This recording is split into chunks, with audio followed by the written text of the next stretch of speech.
Bakit nga ba napaka-controversial ng cyber libel law? Attorney G, bakit parang laging pinag-aawayan ang cyber libel law?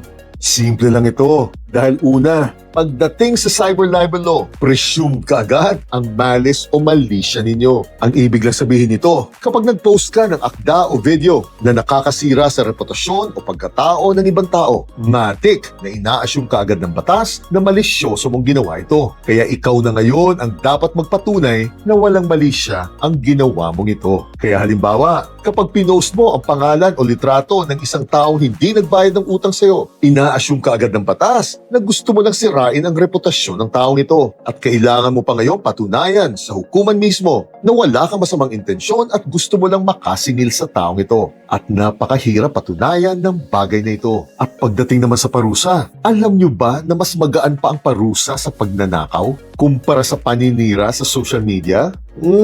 Kaya kung sisiraan mo sa social media ang nag-akyat bahay sa inyo, posibleng mas matagal ka pang makukulong kumpara sa nagnakaw sa inyo. Kaya nga maraming nagsasabing sobrang higpit naman daw ng batas na ito na sumasalungat na ito sa ating right to free speech na nakasaad sa ating konstitusyon mismo. At alam naman nating lahat na dahil napakatagal at napakahirap makakuha ng katarungan sa ating hukuman, ang karamihan sa atin ay pinapadaan na lang ang sama ng loob sa social media upang makahinga man lang. Ngunit dahil sa batas na ito, marami na sa atin ang nagdadalawang isip na maglabas ng saloobin nito mismo sa takot na baka sila pa ngayon ang makasuhan dito. Kaya nagagamit na rin panakot ito, lalo na ng ating mga politiko. Kaya nga dahil dito, ang gawain na ngayon ng karamihang mga Pilipino ay gumagawa at gumagamit ng fake accounts na lang ang mga ito kung medyo mapanira ang gustong ilabas nito. Kaya tuloy ngayon, kahit gusto mo nang magkaso, napakahirap na ngayon patunayan kung sino talaga ang tao sa likod ng mga peking accounts na naninira sa'yo. Kaya ito ang naging resulta ng batas na ito. Halos lahat tayo ay may fake accounts na upang makapag-troll lang sa ibang tao. Hindi na tuloy tayo nasasanay na makipag-usap ng harap-harapan at matino at puro na lang tayo bastusan at atapangalayo. Kaya nga sana maayos na nila ang batas na ito.